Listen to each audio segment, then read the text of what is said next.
Thank you. So, good day. A global energy revolution is swiftly taking us to a cheaper, resilient, carbon neutral future by shifting from fossil fuels to renewables, from fuels to electricity, from centralized to distributed supply, and from inefficient to efficient use. That's my topic today. I'll summarize how to use delivered energy about 5 times more efficiently. And this 5 eta improvement, analogous to 6 sigma, I guess, needs no magic or miracle. It doesn't even need new technology.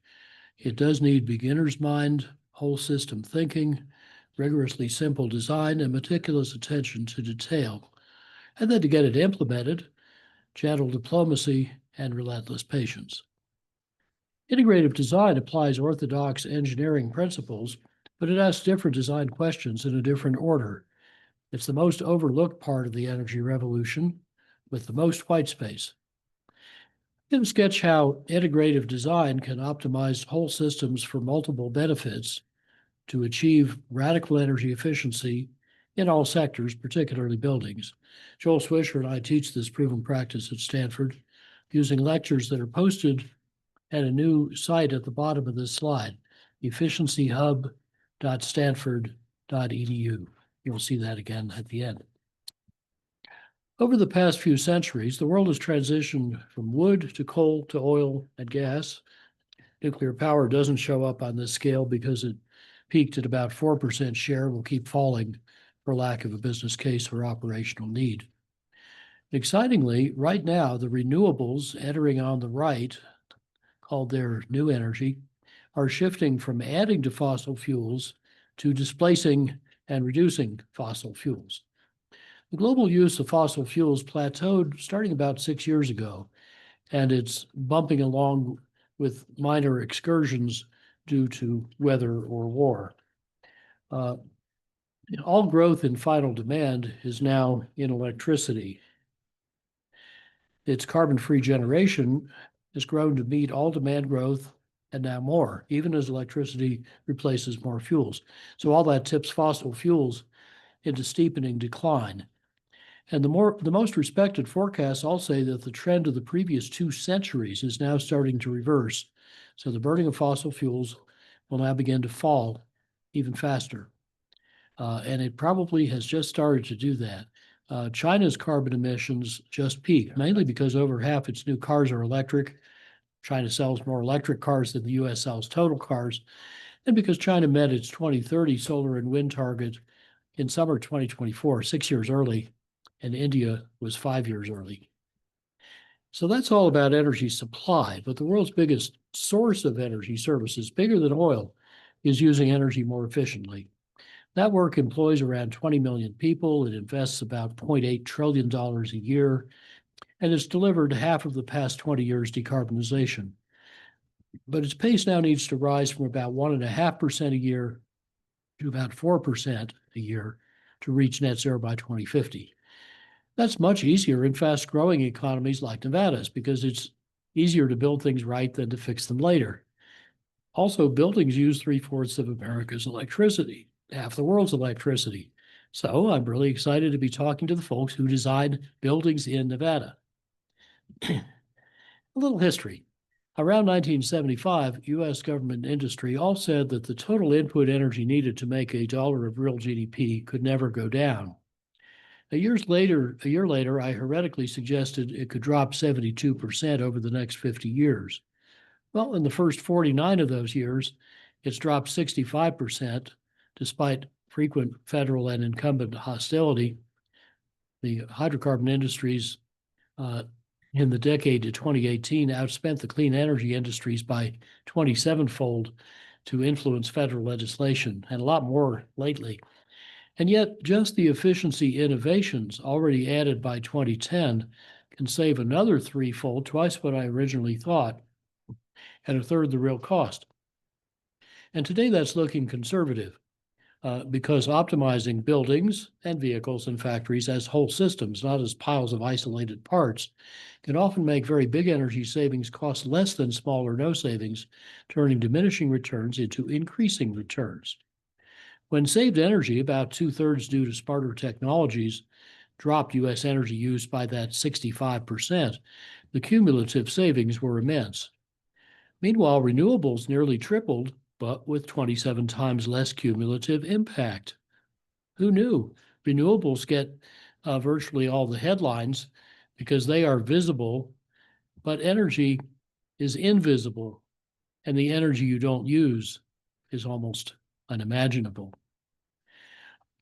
It is big, though. On the supply side, last year and this year, solar capacity alone is blasting past every other global source of electricity, probably surpassing the yellow curve, while battery storage now exceeds pumped hydro storage capacity. And we've just passed the tipping point where the cheapest bulk power source on Earth is now solar or wind, plus batteries or other backup, which comes in 10 carbon-free varieties. But wringing more work out of our energy is generally even cheaper than that, and especially so with integrative design. This 7-year-old paper explains how making energy saving several-fold bigger can actually cost less, because it uses not more but fewer devices, and not fancier but simpler devices, more artfully chosen, combined, timed, and sequenced.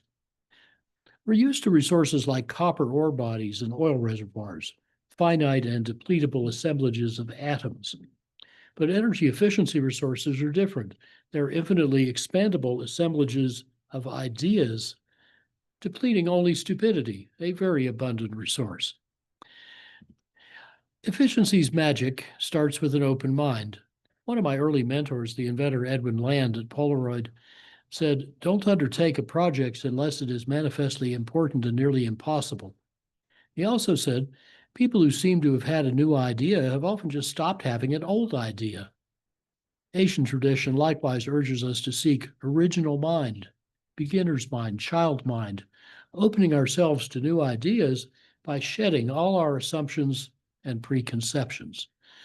So in that spirit, Caltech's late great aerodynamicist Paul McCrady reminded us that decades of textbooks on creative thinking have posed this problem as find the solution that connects these 9 dots with just 4 lines without lifting your pen from the paper.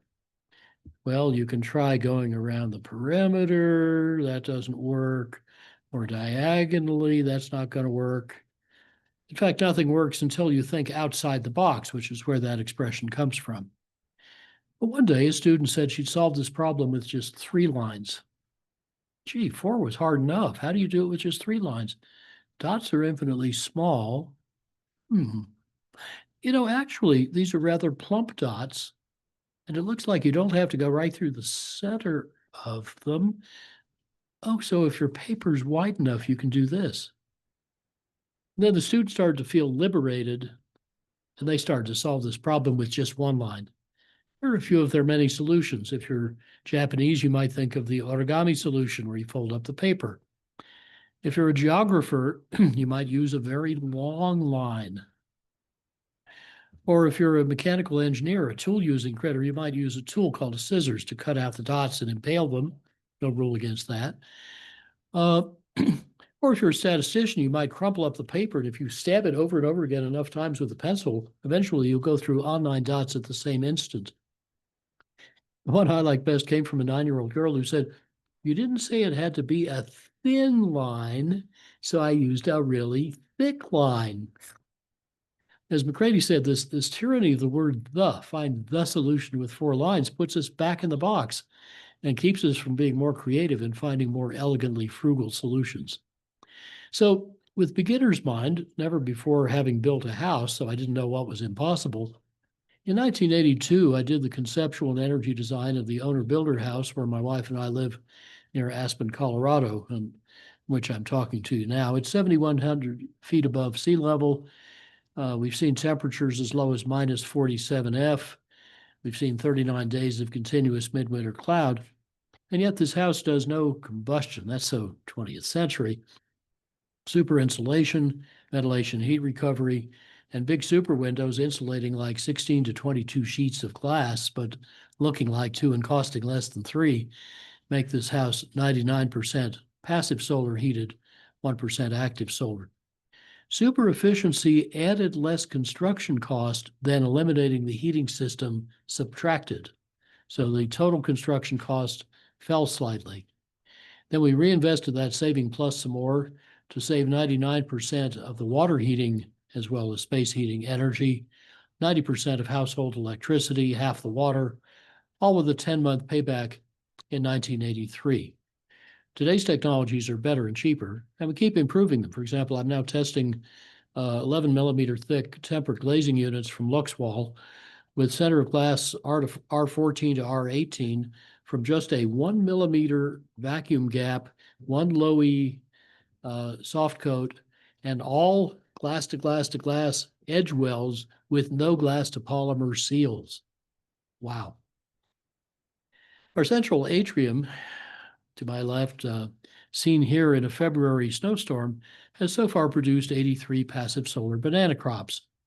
So our house, called the Banana Farm, helped inspire several 100,000 European passive buildings with little or no heating and roughly normal construction cost. And analogous designs turn out to work well in Bangkok, and almost everyone on Earth lives in a climate between Bangkok and Old Snowmass. Integrative design gives many benefits from each expenditure.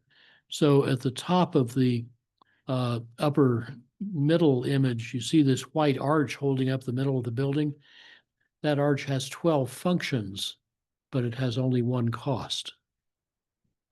Integrative design let our Empire State Building retrofit save 38% of its energy, now raised to 51%, with a 3-year payback, as I'll explain in a moment. 3 years later, our cost-effective retrofit saved 70%, making this half-century-old federal complex in Denver more efficient than what was then the best new U.S. office at NREL.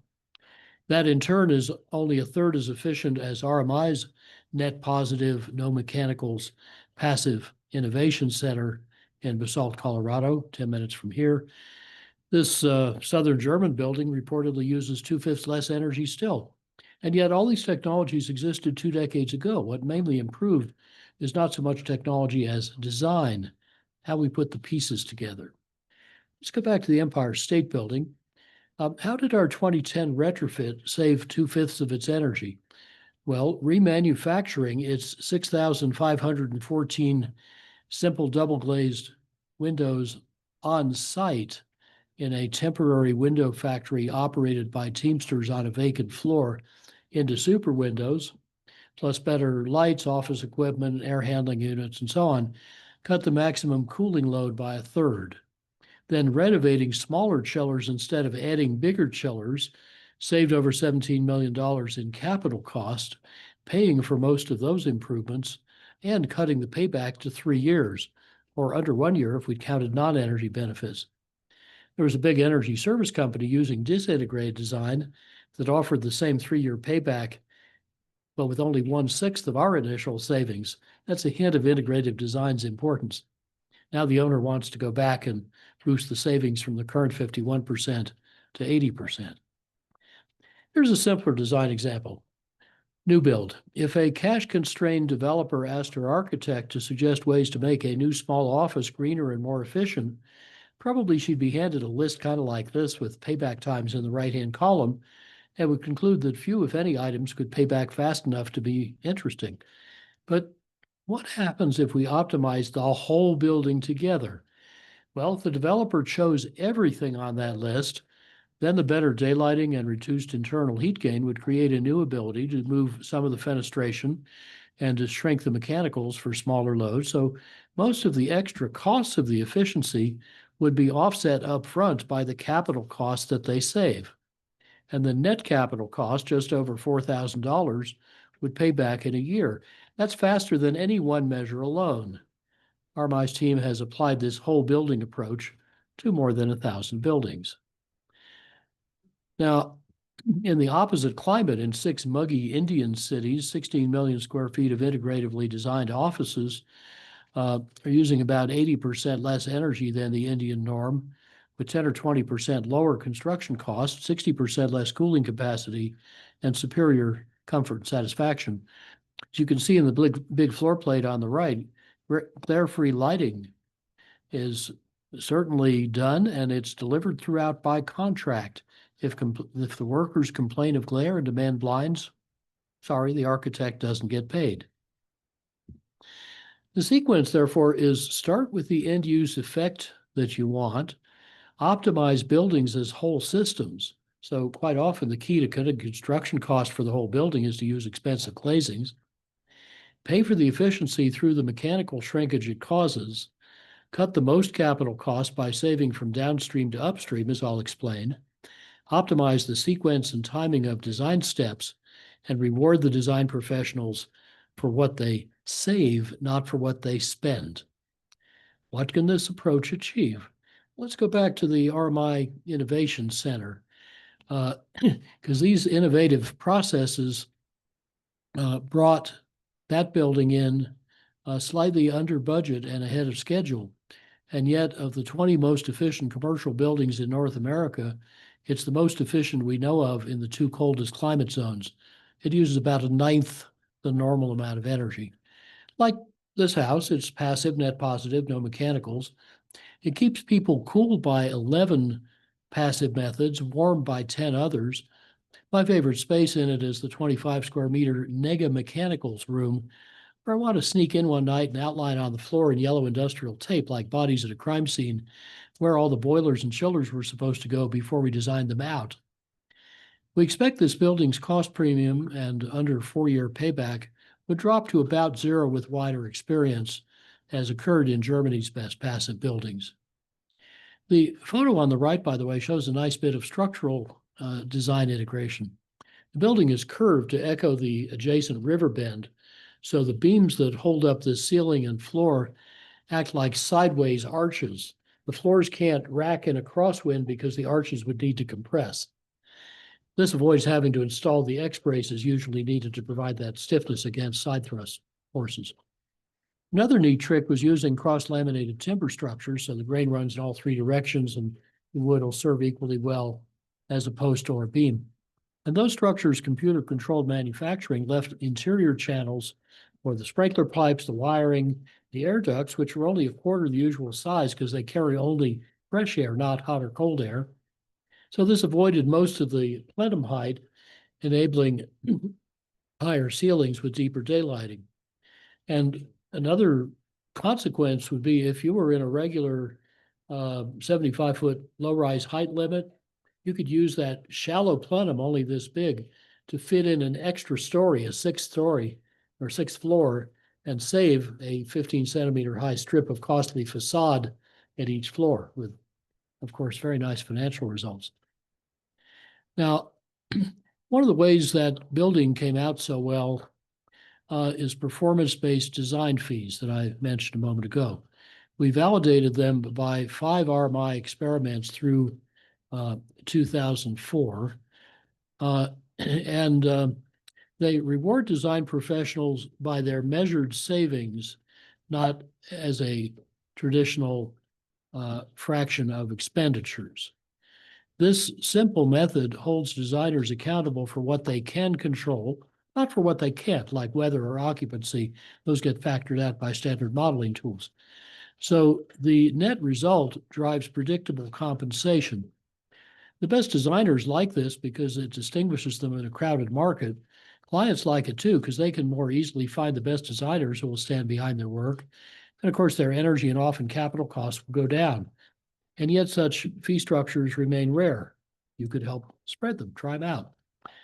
You could even imagine going perhaps one step further, turning design from a transaction into a continuing relationship with that client by contracting after occupancy and commissioning and measurement to pay the design professionals a modest fee each year, so long as the building performance keeps improving, but stopping the fee if it gets worse. It's like the old Chinese wellness doctor system where you pay your doc for keeping you well and you stop paying your doc if you get sick. It would give the holders of the original design intent a strong incentive to keep improving technology, training, and operations indefinitely for mutual benefit. Let me offer some further data and examples for you. IPCC reported decade-old data showing the best European new buildings on the left, retrofits on the right, in a variety of climates. And both the graphs show bigger savings toward the right and cheaper savings toward the bottom. So these diverse buildings could save up to at least 90% of their energy use without costing more per unit of saved energy, as economic theorists would predict. Even such huge savings in diverse new and old buildings can be very cheap, almost down on the horizontal axis, if integratively designed. And there is a big vertical cost scatter in both graphs, but it just shows the opportunity to conform inferior projects to best practices.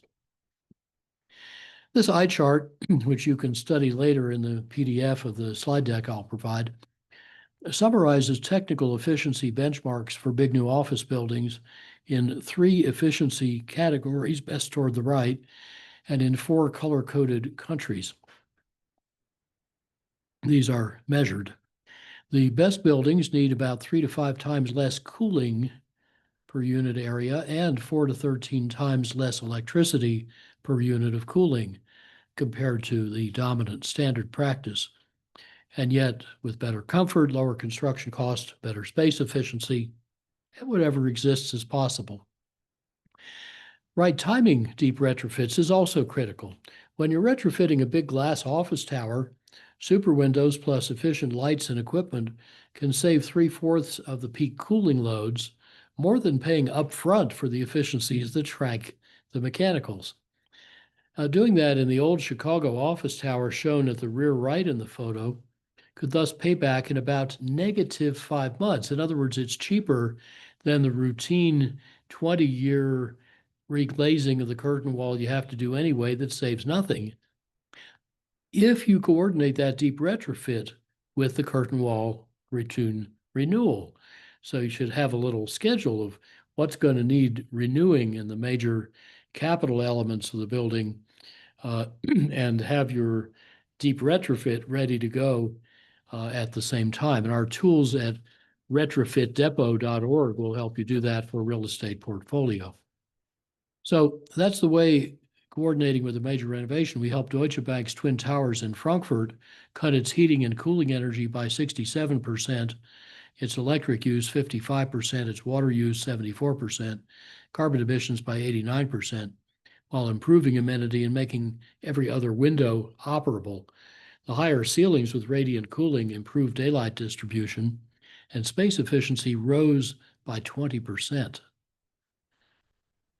These apartment buildings in Austria and Germany, with respective climates around Buffalo and Chicago or Boston, confirm that a passive building can be affordable, even in challenging climates. Notice on the upper left, those Austrian passive apartments are renting for less than many US cities' poorly insulated apartments. The cost premium expected for diverse low-income public housing projects built to passive house standards in Philadelphia is roughly 0, and it can even be negative, as it was for this passive retrofit of roughly century-old buildings into affordable senior housing. Passive techniques are spreading in our cities, like this New York apartment on the left, built at normal cost.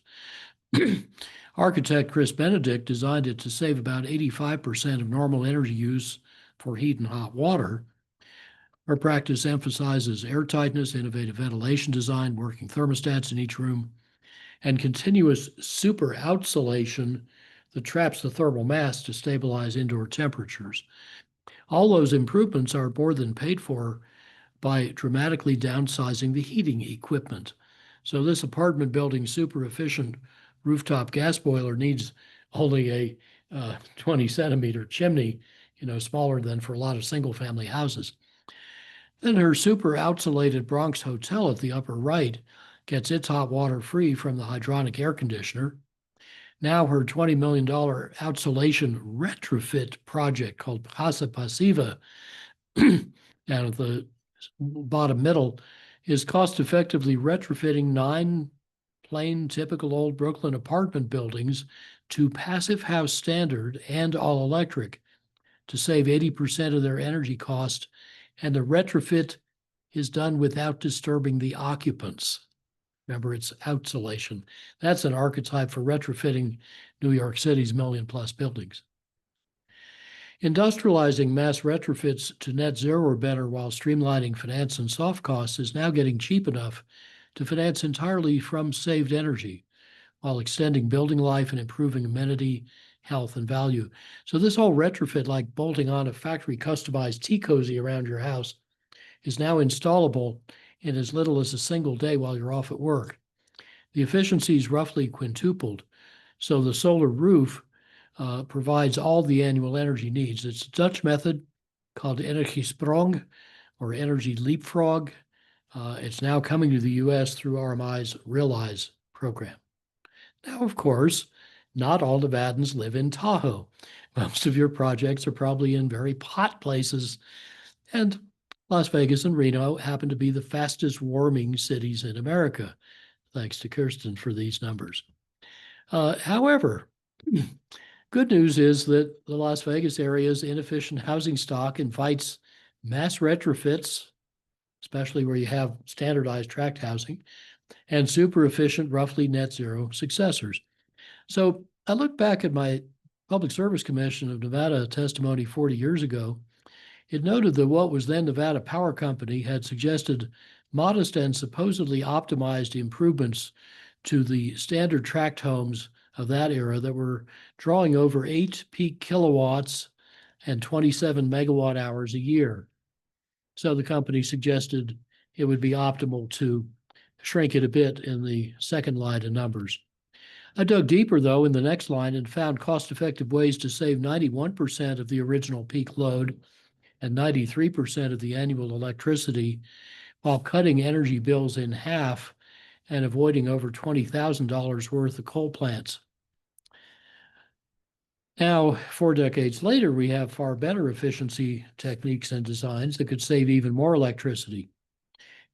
Bottom line of figures, and with rooftop solar, could even make the house net positive and resilient, with major economic benefits to homeowners and financiers and Nevada Energy. Many of these improvements can probably be retrofitted, and we may be coming up on the second appliance replacement cycle right around now. So maybe some Nevada home builders could adapt this 3-decade-old passive house in hot Davis, California. I believe the design temp is 105F and the maximum observed is 113. And neighbors whose 5-ton air conditioners couldn't withstand those heat storms took refuge in this house with no air conditioner. In today's value, the sponsoring utility, PG&E, figured that in a mature market, not a one-off experiment, this house would cost about $5,500 less than normal in today's dollars to build and maintain. That was in my ASHRAE centenary talk. Now, of course, a lot of improvements are simple tweaks needing no investment. A Stanford student just sent me 2 lovely examples of what his walkthrough survey team found in some campus buildings. The first was a very frequently cold office. And it was cold because its thermostat was being constantly heated whenever a display screen was on. That's the thing someone else had mounted in front of the thermostat, the third of those little white boxes on the wall. The team didn't have authority and budget to move the thermostat or the screen, so they just reset the thermostat's priority to 0 in the software. Okay, then they found a different room reporting too hot, but actually too cold. Turned out to be controlled by a miswired thermostat in the adjacent room, which was a hot electric equipment closet. They were able to rewire that. Well, this sort of thing is ubiquitous. The more you look, the more you find. Josh and his team just published an important paper in Energy and Buildings last week, showing that in about 88,000 square meters of Stanford offices and labs, you could save up to 52% of the space cooling energy by adjusting set points in just 14% of the zones, the rogue and dominant zones. So that makes his fixes a lot easier than we thought. And then there's the equipment. Ubiquitous packaged rooftop units are typically so bad that in a convenience store retrofit in Davis, again, that very hot place, California, 50% energy savings paid back in less than a year from adding an evaporative pre-cooler, a control, and a little plastic tubing, and the compressor shrank by a third. Even a dozen years ago, the best units that DOE's advanced rooftop unit campaign elicited are nearly twice as efficient as the ASHRAE 90.1 standard that was issued 3 years after that. So their full use in the common 10 and 20 ton sizes would save the US about $1 billion a year in commercial buildings. And of course, regular maintenance is essential. As with much equipment, a bad unit, well maintained, will often perform a good unit badly maintained.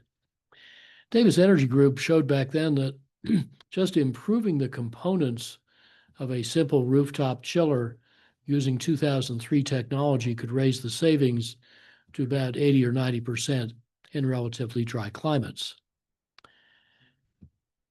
Combining even more good stuff in a standard rooftop box could do even better.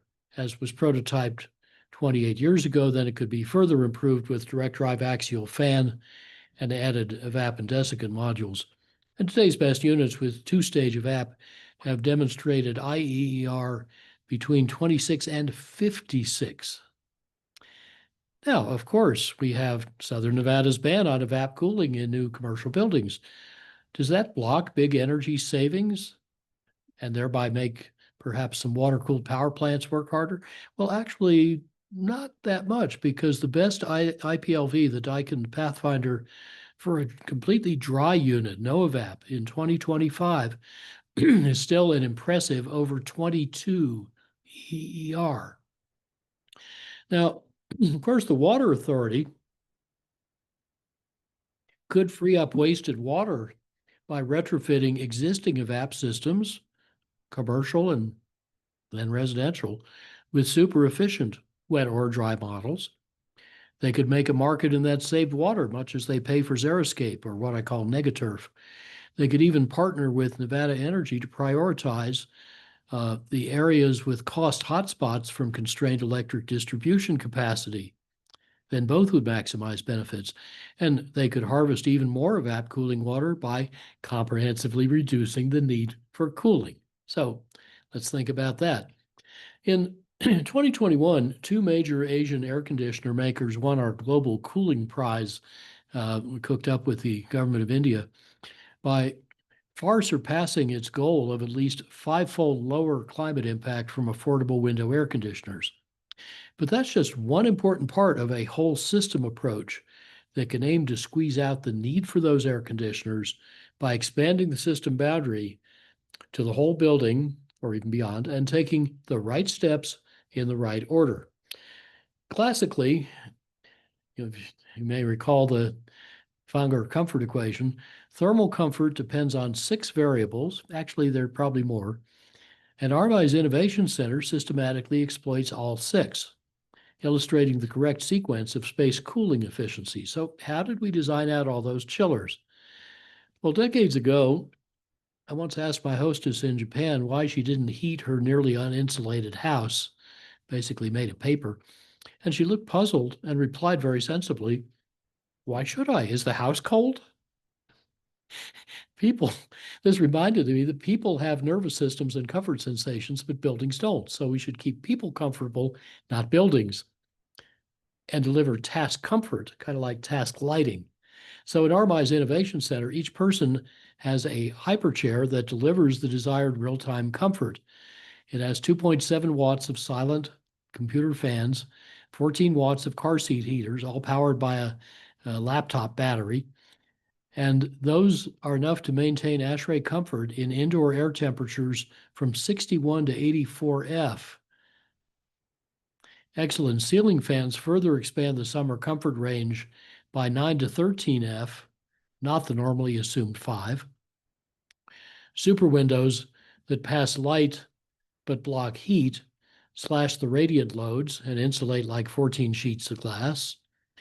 We recover 93% of the ventilation heat or coolth. The building is super insulated, nearly twice as airtight as a passive house, and passively cooled by active exterior shading and natural ventilation, including automated night flush to cool phase change walls. And with all that stuff, we don't need other passive options. We don't need active non-refrigerative cooling that can yield over 100 units of cooling per unit of electricity. We don't need refrigerative cooling. We don't need fancy storage and controls. And even in the most severe climates, this whole system approach, these steps in this order, can save about 90 to 100% of the cooling energy with better comfort, lower capital cost, and higher uptime. And yet, most practitioners pursue these options in reverse order, worst buys first. If you do them in the correct order, you hardly ever get beyond step 4.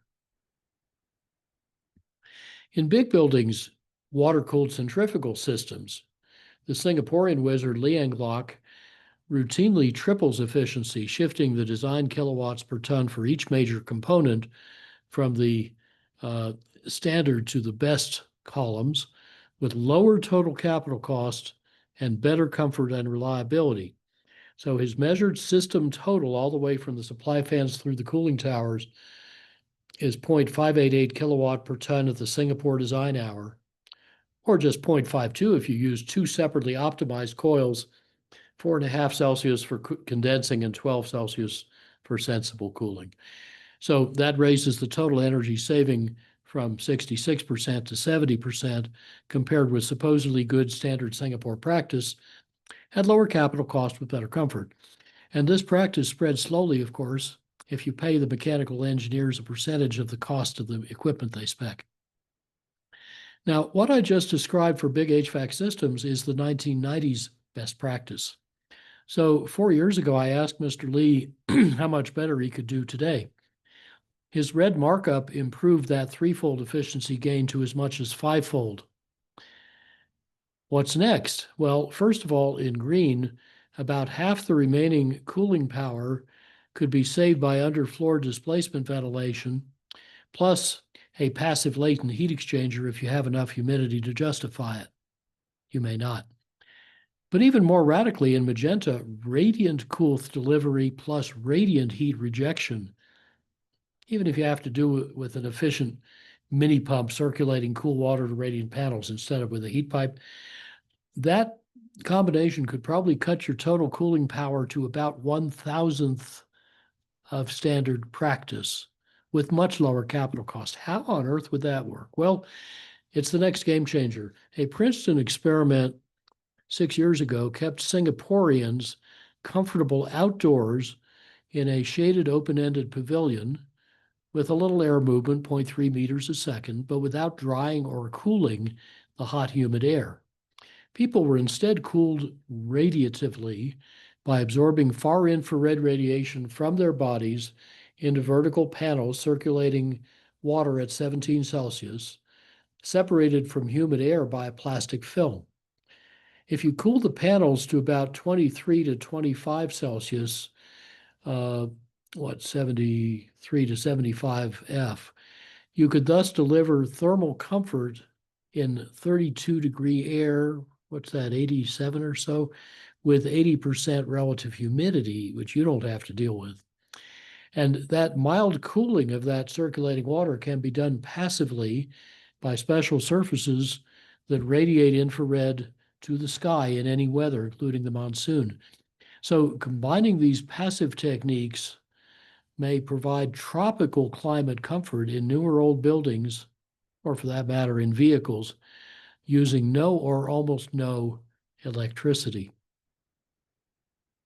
Worth trying. I also wonder about your efficiency of both using and producing hot water in Nevada. The Swiss miniature heat pump on the left can produce 6 to 15 units of hot water per unit of electricity. Some early commercial models on the right are nearly that good. And systems that good can often provide both domestic hot water and backup space heating on occasion. increasing confidence that a good home envelope retrofit can avoid a separate heating appliance. Now, let me turn to how much cooling Nevada buildings, actually just the people inside them, really need. Because passive design, described in this classic Jeff Cook text, can keep you cool as well as warm. Smart people have been doing that for millennia, from China, India, Rome, Persia, and Arabia to the American Southwest, as two wonderful historical books richly illustrate. And my banana farm here just modernizes 6,000-year-old North Chinese passive architecture, where Neolithic villagers face their homes sole opening towards the south to catch the low winter sun and trap it in indoor thermal mass, while an overhanging thatched roof blocked the high sun in summer, probably augmented by cross ventilation. Well, high deserts, as you know, are blazing hot in the summer, but they're sub-freezing much of the winter, especially high up. And yet, over 1,200 years ago, up to 1,000 people, apparently of Asian heritage, lived in this 4-story Anasazi settlement of Pueblo Bonito, whose interior temperature varied less than a third as much as outdoors, even though it had no windows, only holes in thick walls.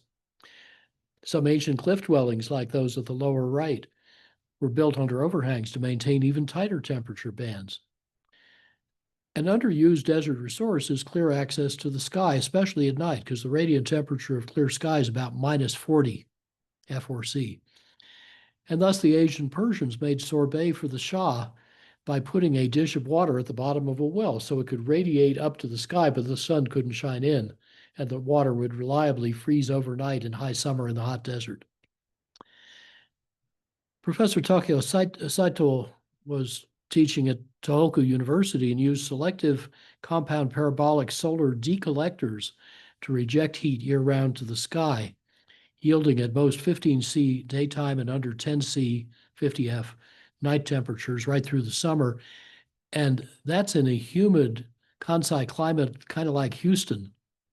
And yet he could cool all but the lowest temperature category of food cases in the supermarket purely passively, using no compressors. And now commercial far infrared radiative surfaces like SkyCool, another Stanford invention, can reject heat passively with even greater efficiency. Or Zimbabwe's biggest office and shopping complex, the Eastgate Center in Harare, uses passive design inspired by termite mounds. They have sophisticated air oscillations and passive controls to hold temperatures within a quite tight band to support the fungi that the termites are farming.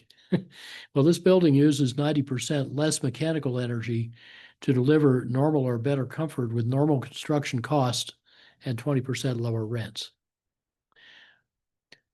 Back in Washington, D.C., the 1871 old executive office building next to the White House had a brilliantly designed passive cooling and ventilation system.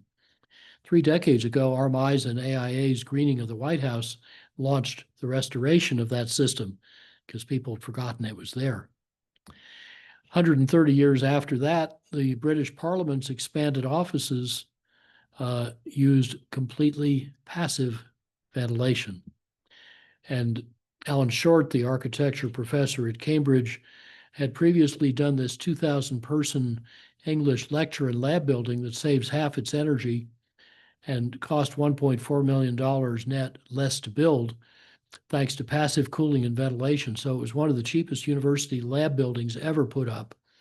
Even machine shop gains as high as 7 watts a square foot are removed passively, and the greater the heat, the stronger the convection. Engineering students read about chillers and fans in a building that doesn't contain any of them. And in a very hot summer, of all the university's 2.5 million square feet of buildings, this one with no chillers offered the best refuge from the heat. Taller residential buildings can also shrink or displace cooling equipment. These are passively cooled mid-rise apartments by AIA member Dhiru Thandani. They proved popular in Mumbai's monsoon, using convectively vented double walls and super efficient ceiling fans to keep you feeling 29 to 34 Fahrenheit degrees cooler at just 2% higher construction cost and a few further refinements could let them deliver decent comfort with no air conditioning. Well, that should be a lot easier in Nevada without the sweltering humidity of Mumbai. What's the correct sequence for lighting retrofits? Well, most practitioners start by installing higher efficacy light sources and better controls. But that's backwards. So the luminaires don't get fewer and the illumination doesn't get nicer.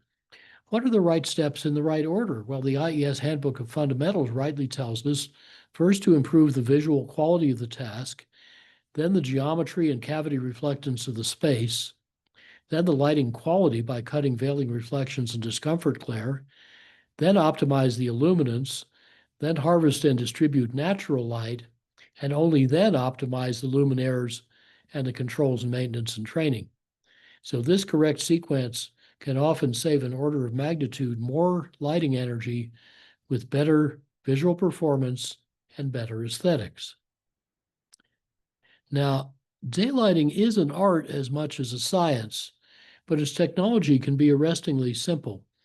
This primary school in Curitiba, Brazil, had a roof overhang, as you see on the right, too shallow to stop glare coming in the bottom of the windows.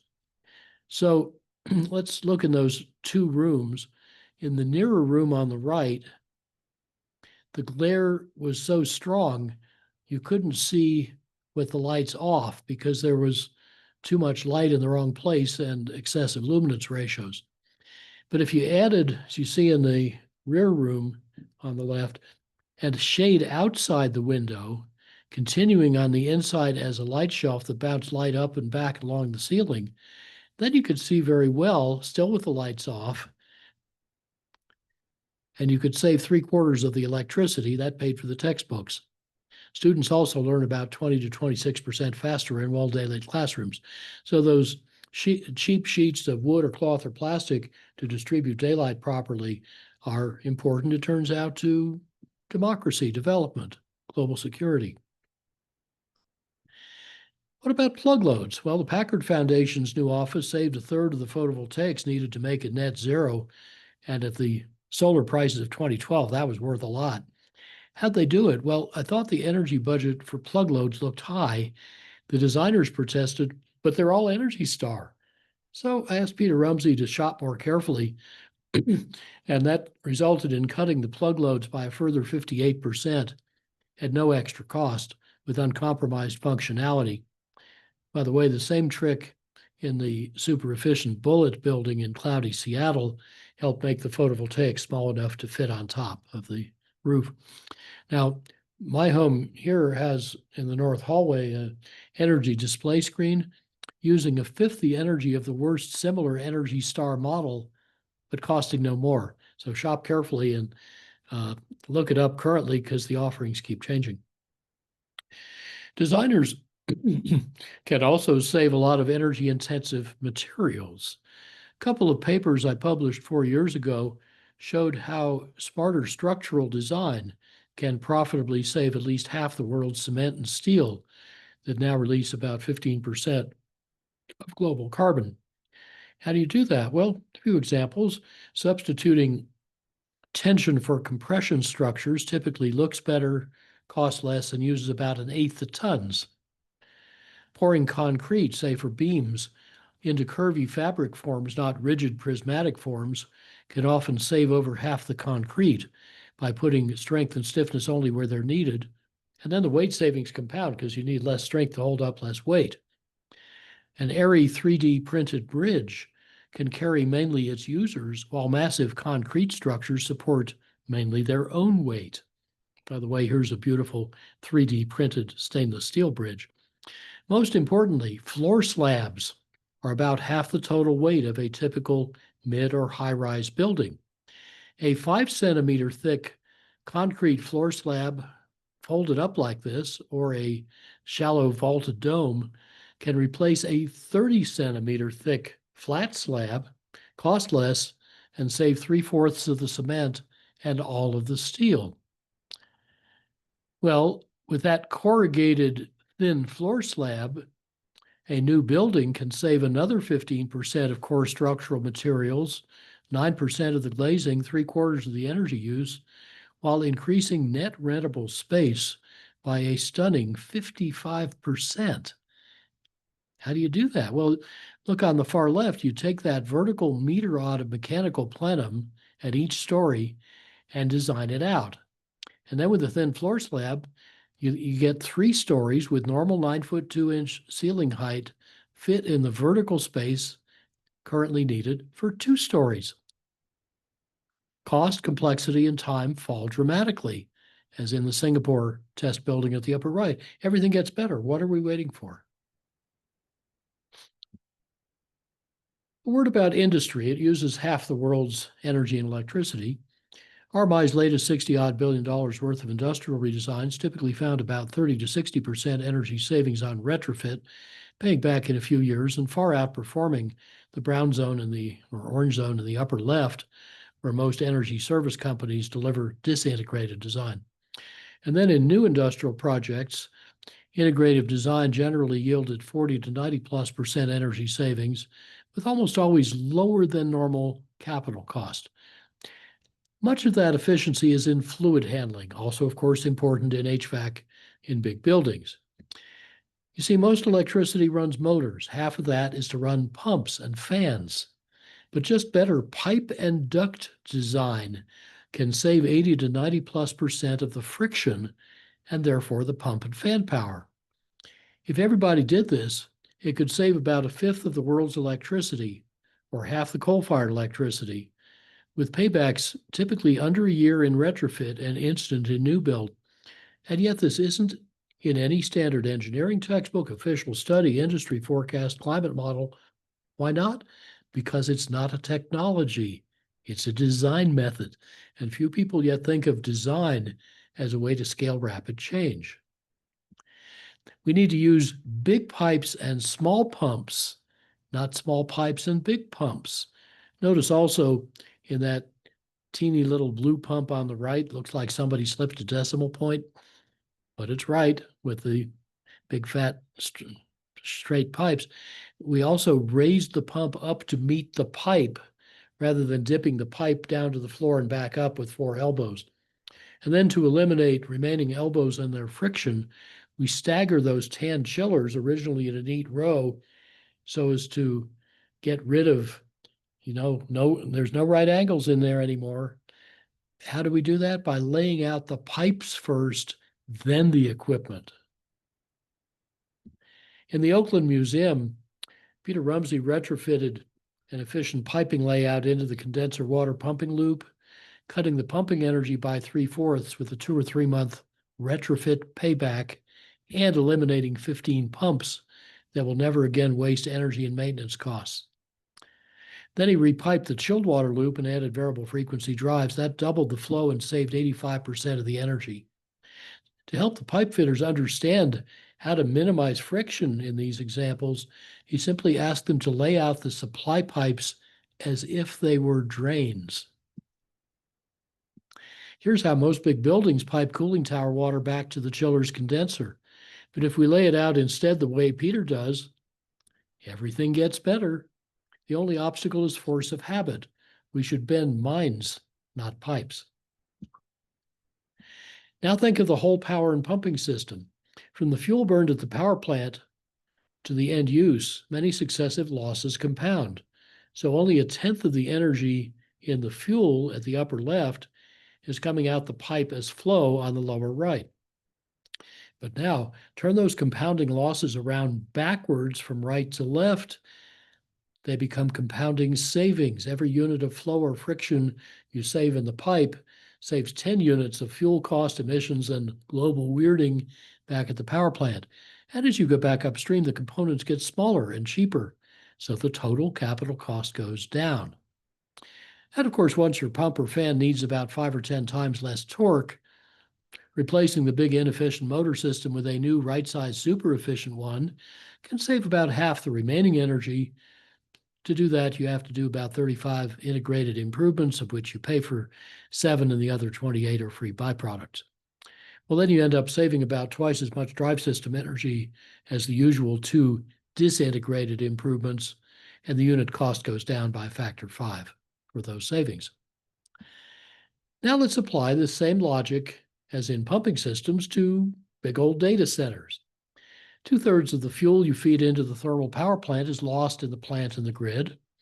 Half the metered electricity is lost in the cooling system and the uninterruptible power supplies before it gets to the servers.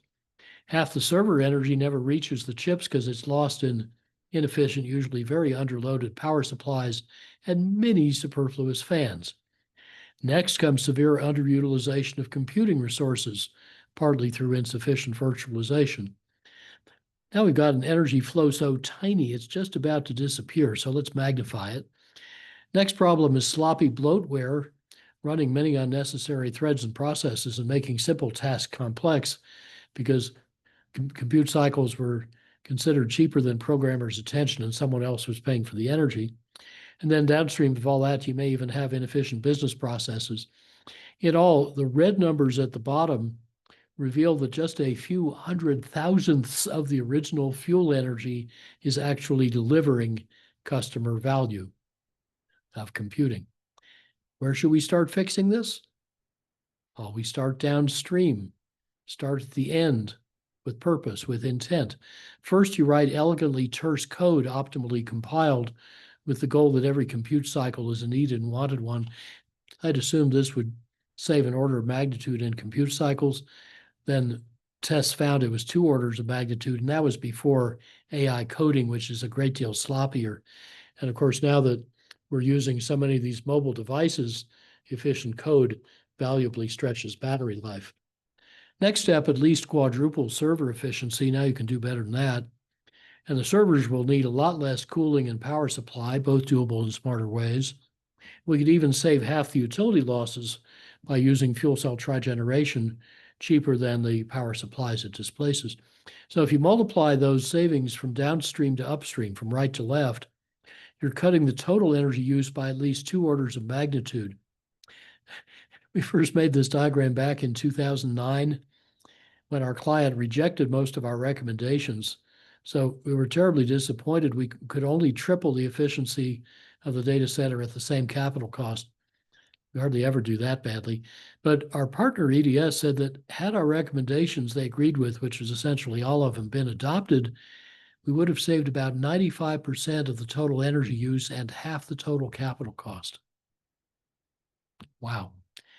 Now, in May, I did a little essay with this provocative title on AI data centers, analyzing the risk that what increasingly looks like a multi-trillion-dollar bubble can put utilities and their customers at risk of a 12-figure overbuild that weakens finances and credit. And I remember that today's AI hype rhymes with a 1999 campaign funded by the coal industry to convince Americans that the internet would eat the grid unless we urgently built a lot of new coal plants. Well, that campaign overestimated data centers' power use by tenfold. But by the time investors woke up, they had just lost about $200 billion on hundreds of unneeded power plants and grid investments. Today, several firms that make up about 30% of the S&P 500 are betting several $1 trillion on new AI data centers, hope to yield superintelligence, and subsidized, unfortunately, by taxpayers in 36 states, including yours, and also now federally.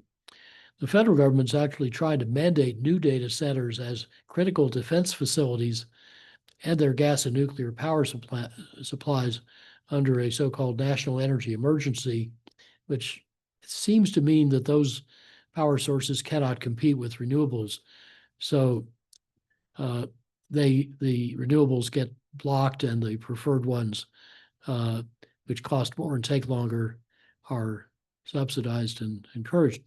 Now, all new data centers, only a fraction of which run AI, together cause only about 5% of global electric demand growth.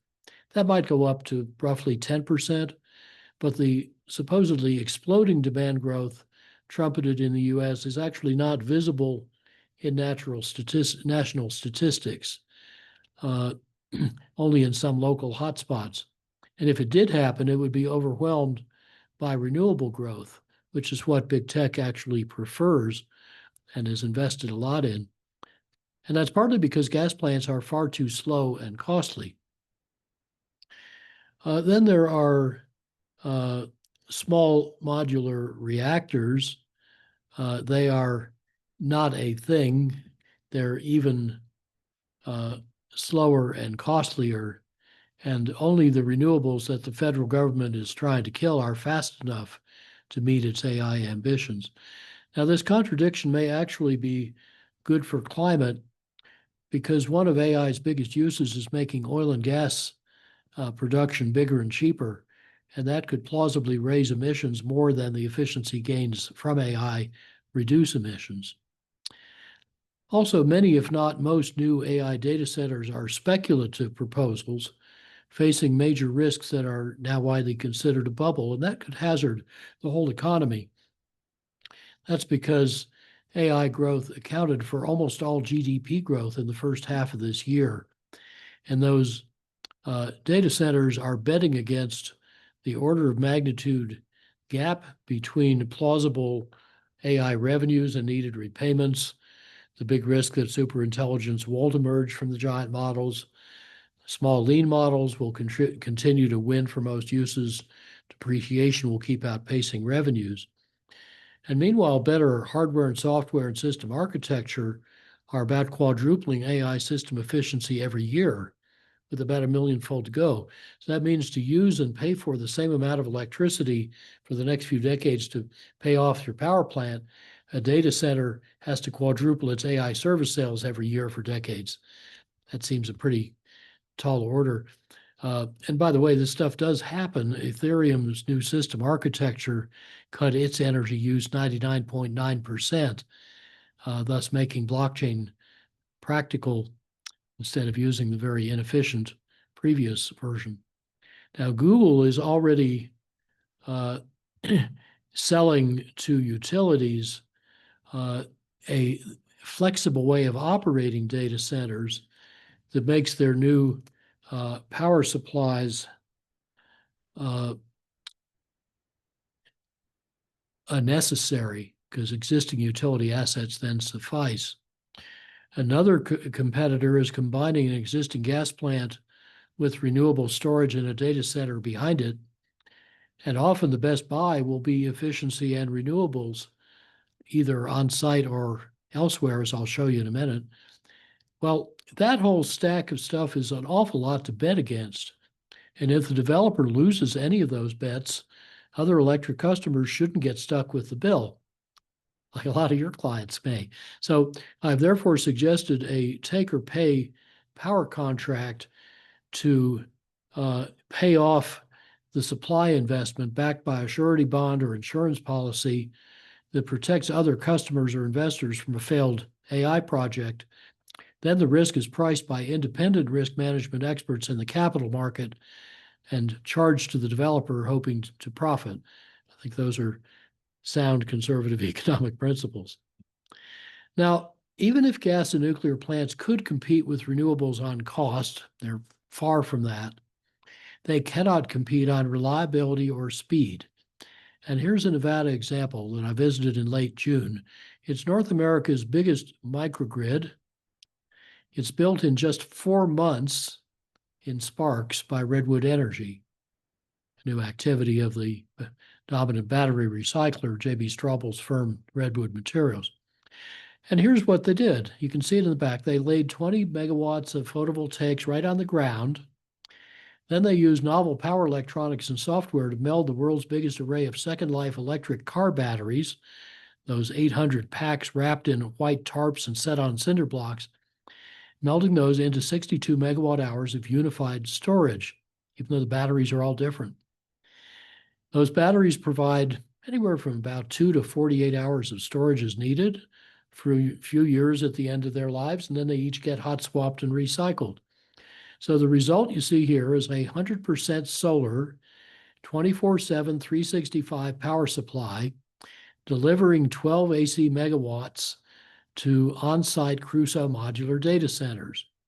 That solar power is more reliable than grid power, and it's cheaper than its 8 cent a kilowatt hour price. Remember, this is all done in 4 months. takes 18 to 30 months to build a data center. So we no longer need to guess or argue about which new big loads will be built and will thrive. We needn't build a power supply until an AI data center is mostly built, and then vendors can compete to supply it. Solar microgrids are safe, silent, virtually water and maintenance free, zero emission, profitable, scalable, and if necessary, portable. Finally, let's go outside the building a little bit. Smart siting integrates where people live, work, shop, play, pray, so they're already mainly where they want to be, and almost all the destinations are within a 5-minute walk. Landscape architects can do their magic. Trees and parks and microfarms can green up the cities.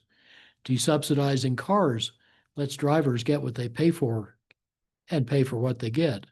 But there's more. A standard big box stores or shopping mall's parking lot is paved with dark asphalt.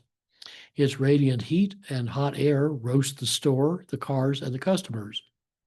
The asphalt also soaks up light, so ever higher lighting is called for to provide night security. And that light gets so dazzling, customers get temporarily blinded as they drive off the lot. So they have a collision and the owner gets sued anyway. What would an integrative designer do? She'd use light-colored paving. It cools the store, the cars, and the customers. It lasts longer. It reflects light better for night security. It saves lighting fixtures and energy and capital. It even has a pervious surface to shrink or eliminate costly stormwater infrastructure. Light-colored paving is also synergistic with the outdoor lighting revolution. That's not only about the now familiar replacement of high-intensity discharge lamps, as you see at the back of this partly retrofitted LA street with LEDs, but the LEDs also permit advanced luminaires with a small aimed mirror for each emitter, and that creates a seamless checkerboard of extraordinarily efficient, effective, attractive visibility. Probably this model, the best a few years ago, was already surpassed, but the point is light-colored paving plus things like this can reduce the parking lot lighting to as little as 0.01 watts per square foot, about 2% of the ASHRAE norm, but you see better and there's no dangerous dazzling of drivers. Benefits multiply as we expand the system boundary. In New York City, Mayor Bloomberg and Al Gore promoted white roofs on both old and new buildings.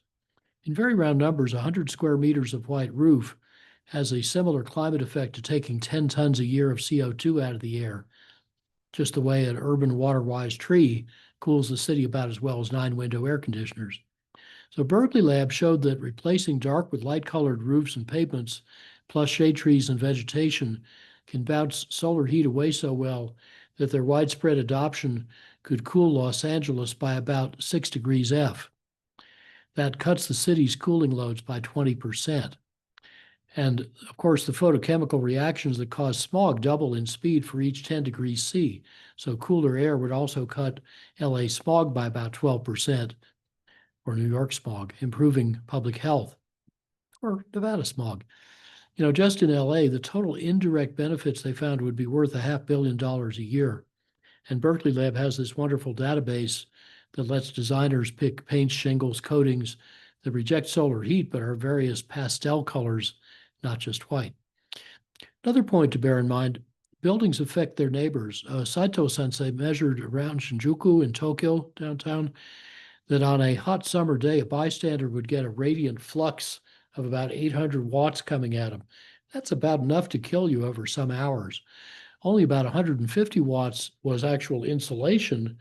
The other 3/4 was reflected from or radiated by adjacent buildings and pavements. So the urban heat island phenomenon is important to basic health and survival, not just saving energy.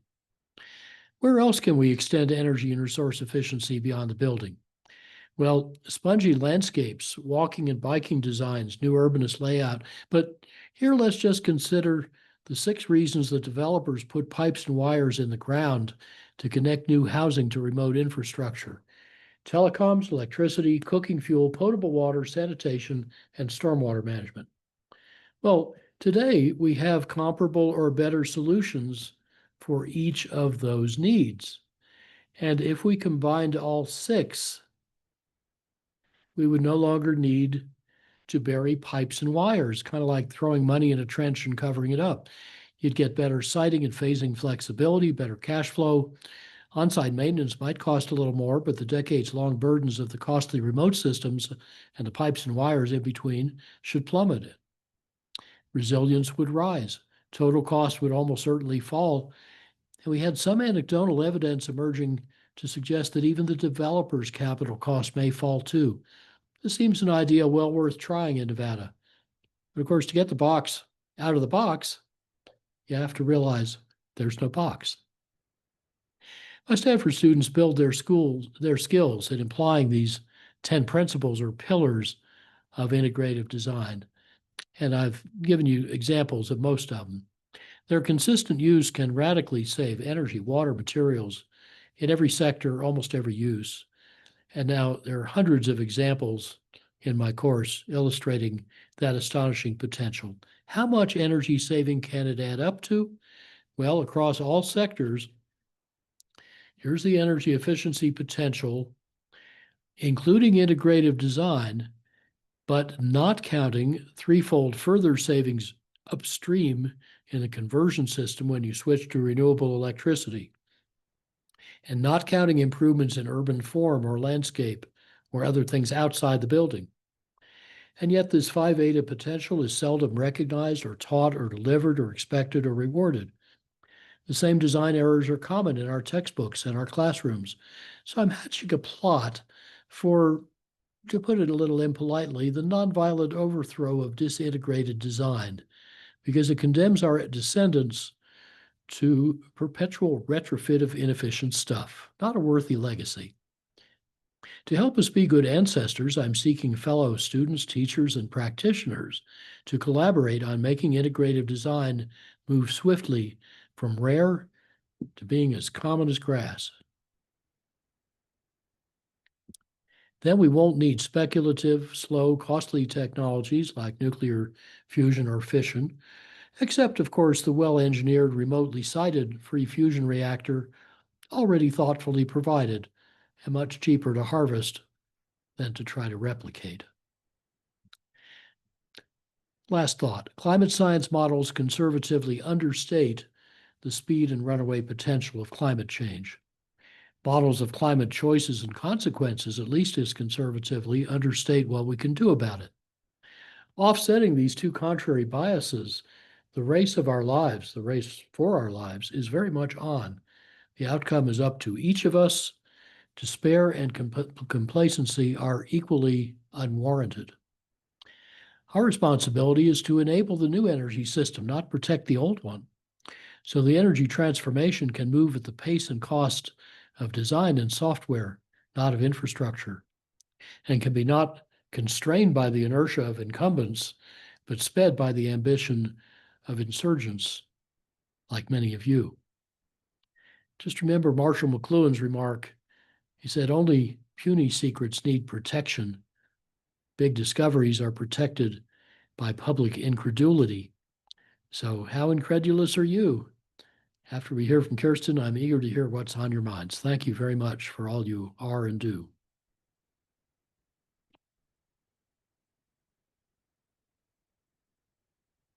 All right. Thank you so much, Amory. That's going to be hard to follow and also hard. I know I'm standing between all of you and your weekend. But I hope you all enjoyed as I did, gaining some new perspective from Amory on how we can take a beginner's mindset and employ integrative design to achieve radical energy efficiency and savings with real examples from extreme climates across the world that are relevant to us here in Nevada. And I just want to make one more plug for the online learning hub that Amory mentioned, the integrative design for radical energy efficiency. It's a really great resource. So if you want to dig more into the concepts and examples that Amory mentioned, please do check that out. It's a free Stanford learning hub. All right. So as Stacy mentioned at the top, my name's Kirsten Stasio. I serve as CEO of the Nevada Clean Energy Fund, and I'm going to talk about how you can access, you and your clients can access different financing resources in order to fund all of the amazing clean energy measures that Amory talked about. So I'll go ahead and share my screen. Hope everyone can see that. So I'll talk about what the Nevada Clean Energy Fund does and what different resources that we provide that are available. And I'll also talk about updates to federal clean energy funds over the past year. I imagine you are all aware that there have been some changes to the various tax credits and grant programs and incentives available to support these clean energy measures, but that so I want to make sure that you're equipped with the latest information there. And I imagine after talking about taxes, you'll be ready for your happy hour, Friday evening happy hour. But also hopefully give you some perspective on how these clean energy measures can continue to grow despite the changes that we're seeing at the federal level here in the US. A little bit of background on the Nevada Clean Energy Fund. We're a nonprofit organization that was established by state legislation in 2017 to provide financing and technical assistance for clean energy measures, with a particular focus on filling gaps in the market and serving underserved communities and markets that wouldn't otherwise be able to access these clean energy measures. And we were really focused on addressing several needs for Nevadans. The first is the fact that energy has significant implications for our pocketbooks, and that's only going to get worse, right? We're seeing energy prices increase. Emery mentioned that energy demand has been increasing over the past year for the first time in a really long time as a result of manufacturing demand increases and whatnot. And that, along with other market dynamics, are causing retail electricity prices to increase for both commercial and residential customers. And that's exacerbating the significant energy cost burdens that Nevadans experience. For many businesses, energy is one of the largest operating expenses and the most unpredictable. And for households, over a third of Nevadans experience some form of energy insecurity, whether that's needing to keep their homes at unsafe temperatures because they're worried about what their energy bill is going to be like at the end of the month, or foregoing buying food and medicine because they have to pay their utility bills. Low-income households, in particular in Nevada, they spend more than 10% of their income on their utility bills. And this isn't even talking about how much they spend on energy for their vehicles, which could be both gasoline, but also maintenance. And to put this in context, the federal government defines affordable housing as housing that doesn't housing that low-income households don't spend more than 30% of their income on. So if they're spending, and utility bills are considered a housing cost. So if they're spending 13% of their income on utility bills, that's a pretty significant chunk of their housing budget, affordable housing budget, so to speak. So we have energy affordability challenges that we have an opportunity to address by pursuing a lot of these energy efficiency and clean energy measures that Amory talked about.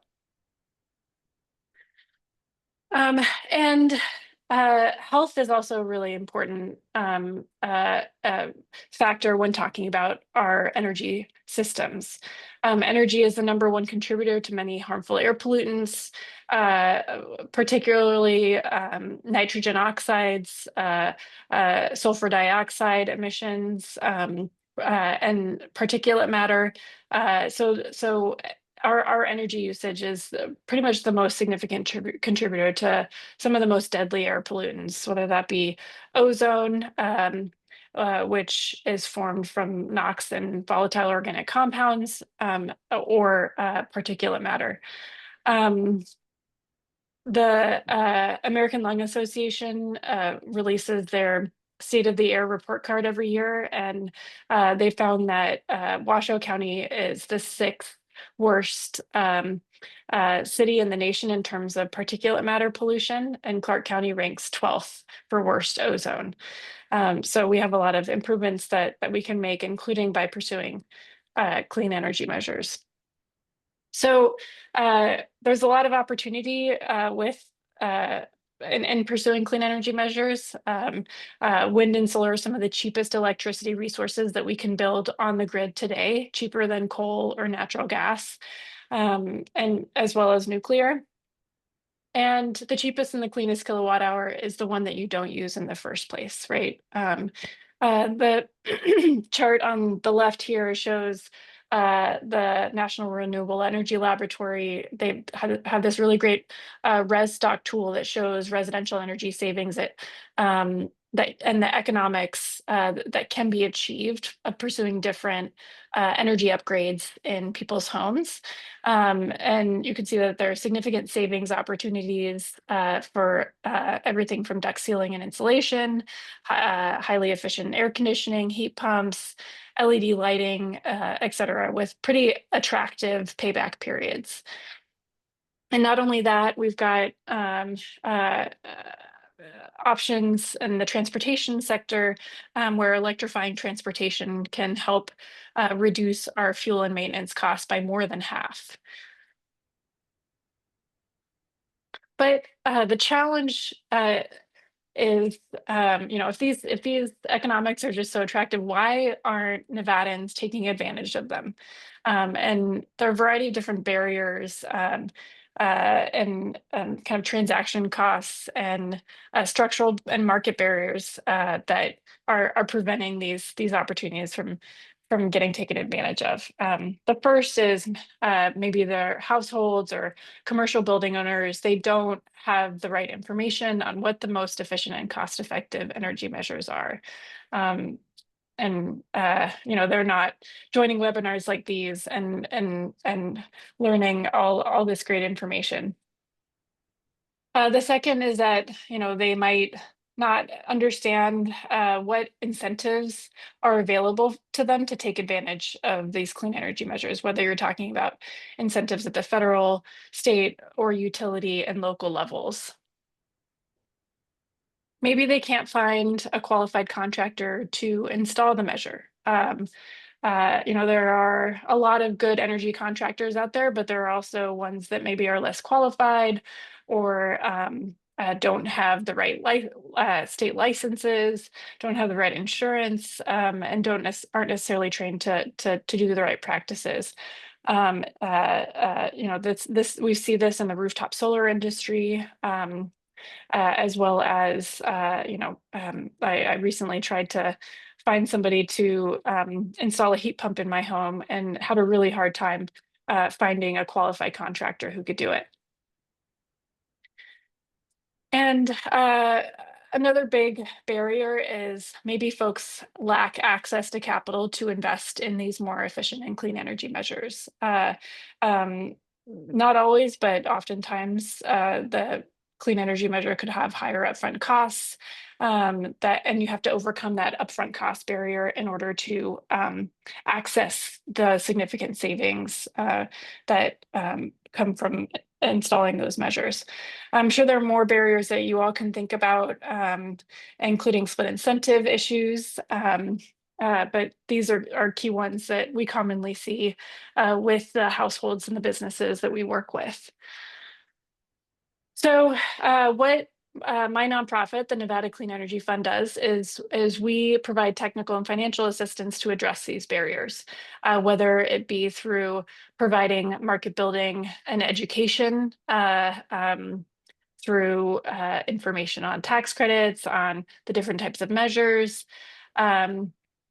We also vet contractors we have a pretty robust contractor network where we vet them to make sure that they have their proper licenses, that they have the right insurance, and we um, do our research on client testimonials and reviews and track record with the Better Business Bureau to make sure that the folks have information on who the best contractors are.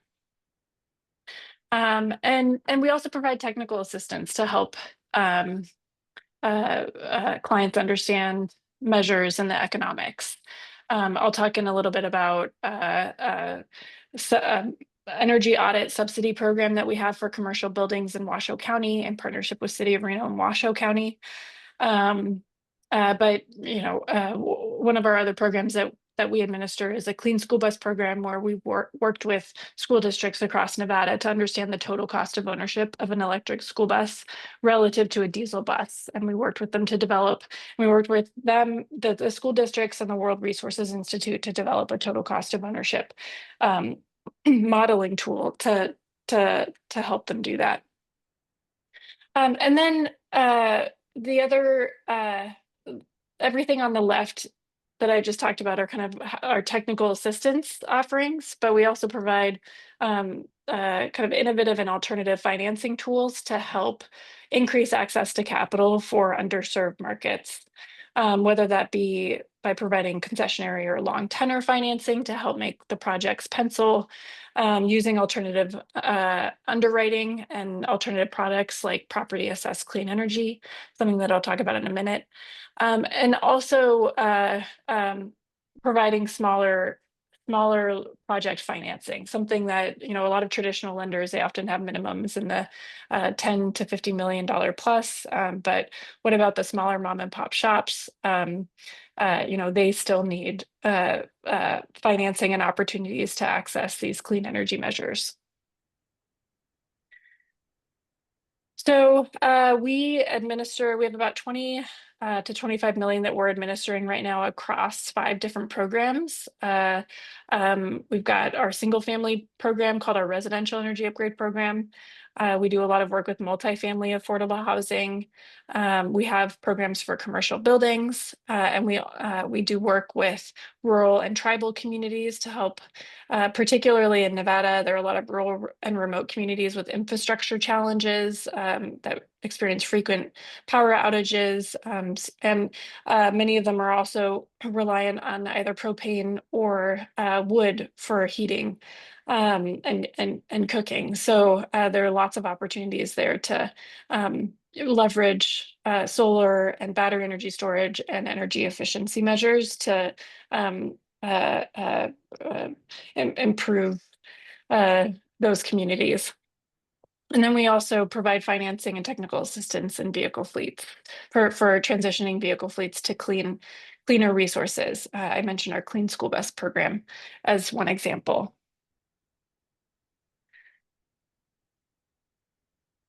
All right, so a little bit more information on our residential energy upgrade program. We have been administering this program since late 2023, and we've deployed over $1.5 million in loans to homeowners to implement energy upgrades in their homes. And there's 3 different components of this program. We provide financial assistance in the form of low interest loans. We use alternative underwriting, so we don't consider credit score when we're assessing a borrower. We look at ability to repay a loan, and that helps unlock capital for the underbanked. We also provide technical assistance. We help households navigate NV Energy's incentives or other utility incentives, federal and state incentives as well.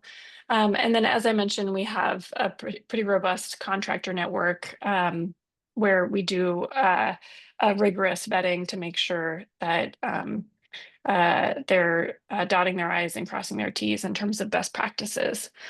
And you can see some testimonials from both households and contractors that have participated in this program and how it's helped them access clean energy measures in a way that they wouldn't have otherwise.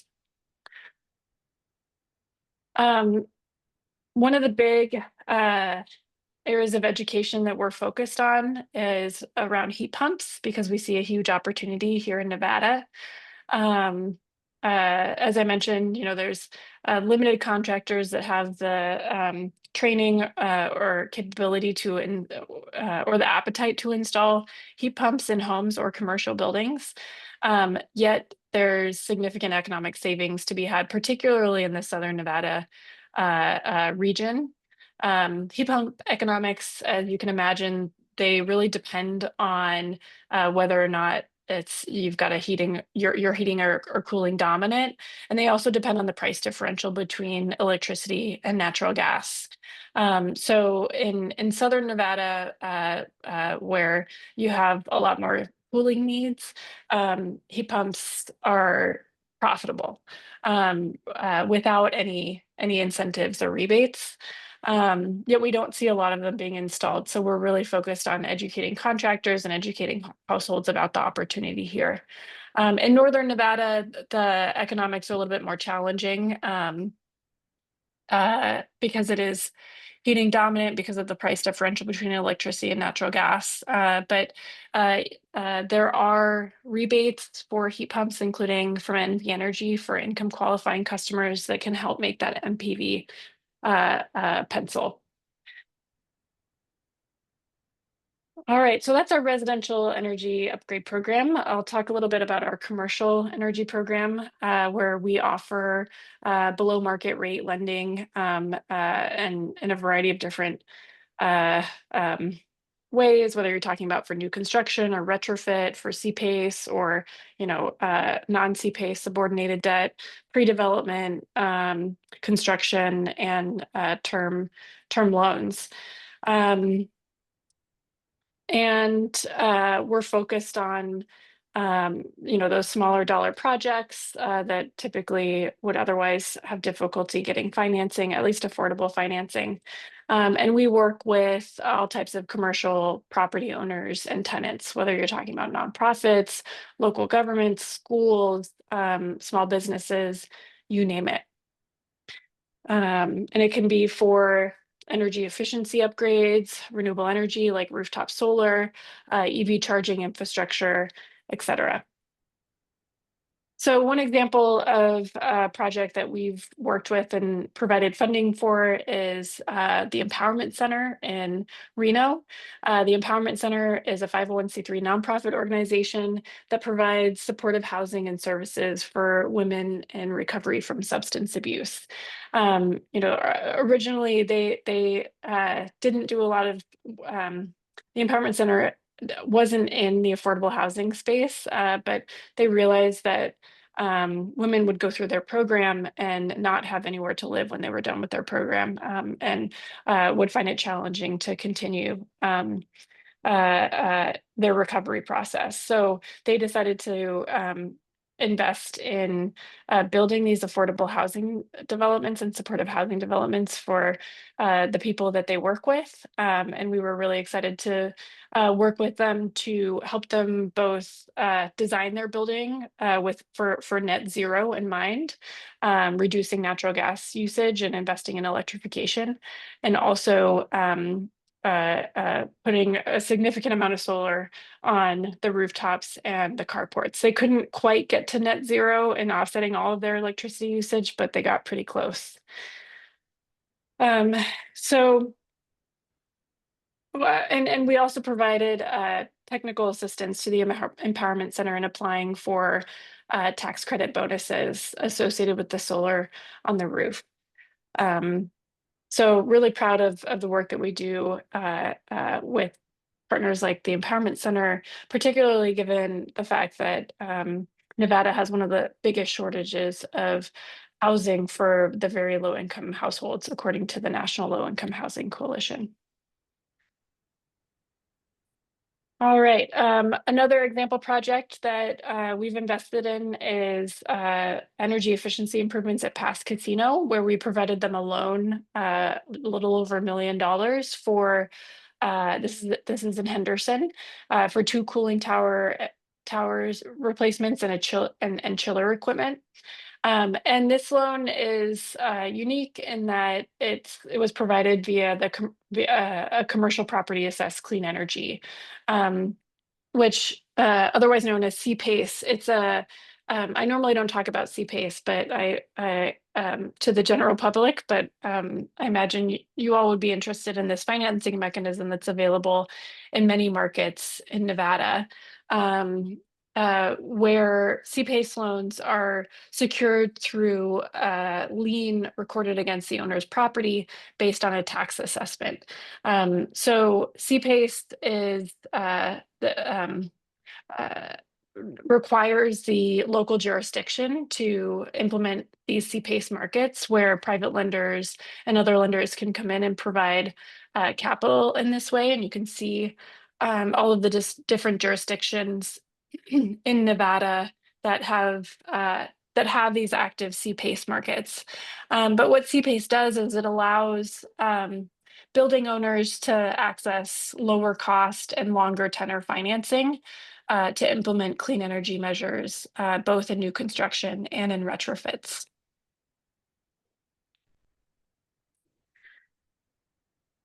All right. Another component of our commercial energy financing programs is that we partnered in Washoe County to provide subsidized commercial energy audits for commercial building owners, whether you're a business, a nonprofit, or government. So this is, we have some short-term funding for this program that runs out next year. So there is a deadline to apply by mid-January.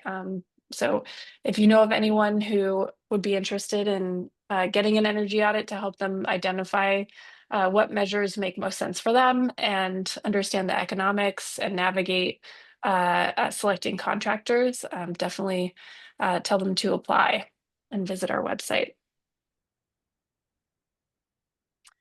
All right, so I want to end by talking about federal incentives and how they're changing. As you all are probably aware, there are some significant federal incentives that are available for clean energy measures. And the Inflation Reduction Act in 2022 in particular increased or extended many of these incentives. HR 1, the budget reconciliation bill that was passed earlier this year in July, actually ended up changing many of these tax credits and incentives. It sunset some of them earlier than we had anticipated, but there's still many that are going to be available, but albeit in different formulations. So as you all are probably aware, we've got tax credits that are available for things like rooftop solar. Where up to 70% of the cost can be covered by this tax credit. You've got the 179D tax credit of up to $5 a square foot for energy efficiency retrofits. Developers of single family and multifamily manufactured housing can get up to $5,000 per unit for zero energy ready homes. There's a lower incentive for Energy Star certified homes. These are DOE certifications. There is also tax credits of up to 30% for an EV charger and federal rebates of up to $14,000 per unit for electrification measures, or up to $8,000 per unit for energy efficiency retrofits. And of course, always important to be to think about how these can be paired with NV Energy and Southern Nevada Water Authority incentives. So I first want to talk about changes to the residential clean energy tax credits. So you've got the 25C tax credit, which includes weatherization, heat pumps, tax credits for heat pump, for air conditioning and for water heating, and tax credits for electrical panel upgrades to support these electrification measures. HR 1 is sunsetting these tax credits by the end of the year. So I believe these measures have to be in service by 12/31/2025. Similarly, the 25D tax credit for rooftop solar and battery storage and geothermal heating is sunsetting at the end of this year. And many of the tax credits for electric vehicles themselves expired in September, at the end of September. The tax credit for EV chargers, the 30C tax credit, which is applicable both to residential EV chargers and commercial EV chargers that are located in low-income census tracts, is expiring after June 30th of 2026. All right, and this provides a summary of commercial clean energy tax credits. I want to remind you all that the Inflation Reduction Act in 2022 enabled non-taxable entities like state and tribal governments and nonprofits to access these tax credits through a provision called direct pay, where those entities can apply to the IRS or file with the IRS and get a cash reimbursement in the amount of the tax credits. The IRA also put in place tiered credit amounts, particularly for the solar investment tax credit and the wind investment tax credit, based on whether or not the project meets minimum labor and domestic content requirements, and also whether or not the project is located in a low-income community or in an energy community, which almost all of Nevada outside of Washoe County is considered an energy community, which gives all solar projects, for example, that are built an extra 10% bump in that tax credit. All right, so similarly to the residential tax credits, the commercial EV tax credits expired for vehicles acquired after September 30th, 2025. And again, the EV charging tax credit is expiring for any EV chargers placed in service after June 30th, 2026. For the 45L tax credit, which is for the development of zero energy ready homes, single family, multifamily manufactured, that is expiring June 30th, 2026. The 179D tax credit for energy efficiency retrofits also expiring June 30th, 2026. And for the 48E, the Section 48E and Section 45 tax credits for wind, solar, batteries, and geothermal, the kind of changes and deadlines vary depending on the resource type. But for wind and solar, this tax credit is supposed to sunset entirely for any projects that begin construction after June 30th, 2026. However, there's a lot of complexity around that, right? Where start of construction for projects under 1.5 megawatts, which is going to be pretty much any rooftop solar project that you're talking about, can occur if the owner of the system purchases at least 5% of the value of the equipment prior to 6/30/2026. And then the project owner will have 4 years to place it in service after the safe harbor occurs or start of construction occurs.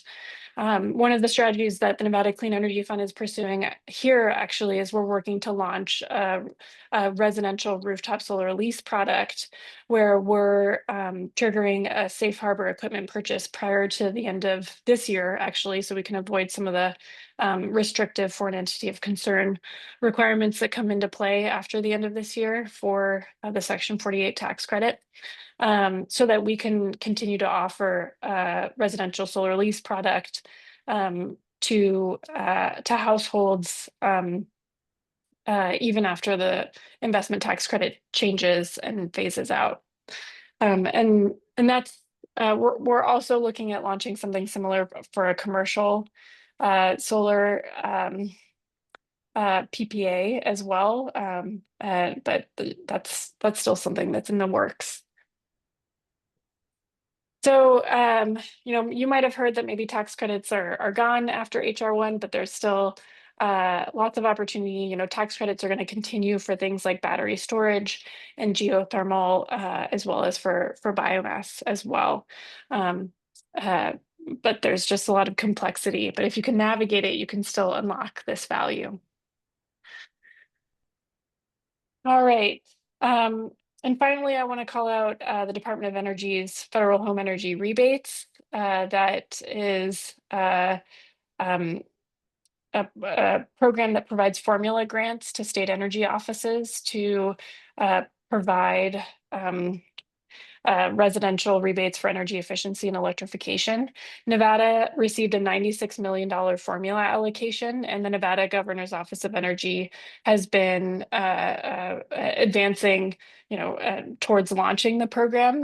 However, they still need to get final approval from the Department of Energy to formally launch these. If it's launched as planned, then there will be rebates available for households up to $14,000 a unit for income qualifying households for things like heat pumps, for water heating, for HVAC, for induction cooktops, and associated insulation and ventilation and the air sealing. And there will also be uh, efficiency rebates as well. Um, for both multifamily that you can see here, as well as for single family that achieve minimum energy efficiency thresholds. All right, well, I just want to end by reminding folks, despite all these changes at the federal level that are affecting incentives that are available for clean energy, fundamentally the clean energy growth that we've seen in the past and that we'll continue to see are really driven by the significant and fundamental economic competitiveness and of these measures and the opportunity that Amory described earlier. Um, and it may be easy to conclude based on the news of the past 10 months that the clean energy sector is going to be stagnant, but humans generally have a bias for underestimating the capacity for change. And you can see that here in these forecasts from the International Energy Agency that have forecast global solar capacity additions as remaining fairly incremental or even flat or declining over time, when in reality, actual growth has blown past expectation. And similarly, we've seen expectations for global passenger zero emission vehicle adoption increase over time to the point where the forecast is that 50% of vehicle sales in 2035 are going to be zero emission vehicles. And many would say that it's going to be greater than that. So I think we're gonna continue to see this clean energy growth, and I think uh, uh, enabling Nevadans and others across the world to take advantage of beneficial clean energy measures that drive down their energy costs, create jobs, and help advance economic growth. So with that, I believe we have a few minutes left to answer questions in the Q&A. So please be sure to put in your questions in the Q&A. Amory, I don't know No, if you um, I see a good one from Rayon. Yeah, all the principles I described will apply to any building in any climate, any program, any size and shape, including ordinary uh, lower range housing. And there are also some interesting examples I've run across over the years of using this for successful marketing by home builders. Uh, there's a builder in Palatine, Illinois, who's done about 1,000 uh, kind of passive house, very efficient houses. Uh, and he has a very simple proposition that if you're annual energy bills are over, depending on size, $100 or $200 a year, he'll pay the difference, no questions asked. He's only had to do it a handful of times in about 1,000 houses, like where somebody left the door open in the winter. And he gets people to send him their energy bills to enter the contest, a contest in which the people with the lowest bills get a free trip to the islands over the winter. So in Chicago, that's pretty desirable. And then I ran into a small home builder in Montana uh, who said, first 5 years you own a house I build, I'll pay the utilities, no questions asked. And he was just swarmed with business and had a waiting list across 3 counties and hundreds of miles away because he was willing to stand behind the performance of his designs. So when you make a really efficient building, you have something distinctive in the marketplace and you can market it accordingly, whether you're a designer or a builder.